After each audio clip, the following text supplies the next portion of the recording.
Hey guys, Josh, Right Coast Off-Road. Just want to do a quick video on some clutch stuff.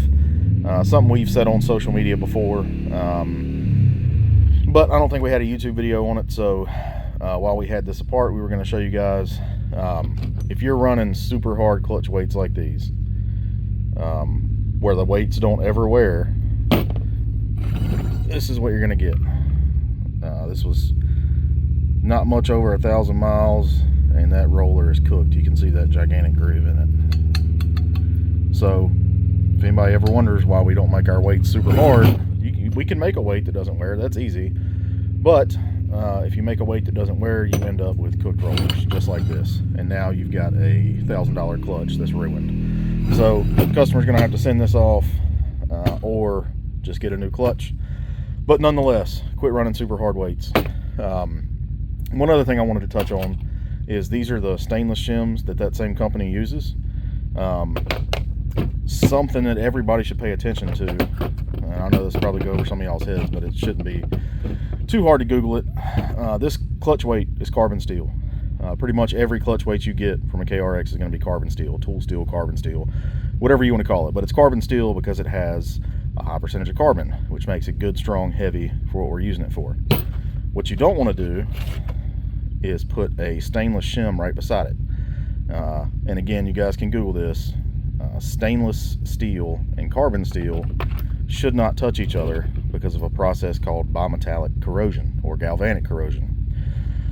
Basically what happens when this carbon steel and this stainless steel touch and you introduce an electrolyte, whether it be moisture, which all these things get moisture in them, dust, dirt, belt dust, anything, when you introduce that electrolyte, the carbon will actually, or the stainless steel will actually pull the electrons out of the carbon steel because this has a bunch of chromium in it, and it will make the carbon steel weaker.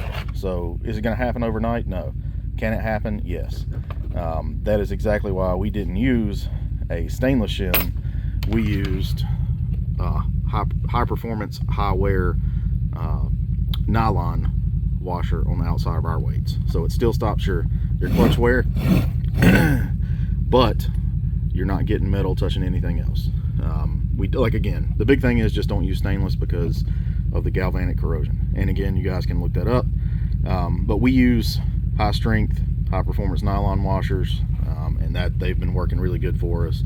No wear in the clutch pockets, and we don't have to worry about our weights getting weaker by using stainless steel in the process of galvanic corrosion.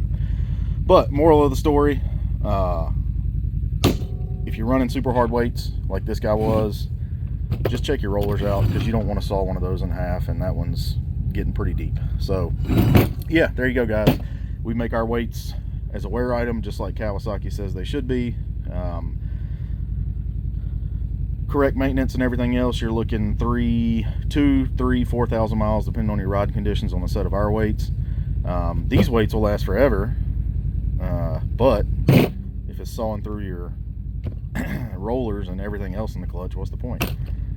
So there we are. And just remember guys, look it up, galvanic corrosion. It's pretty interesting to read about, and it'll explain why stainless beside carbon steel is a really bad idea. But you guys have a good day. Thanks. Bye.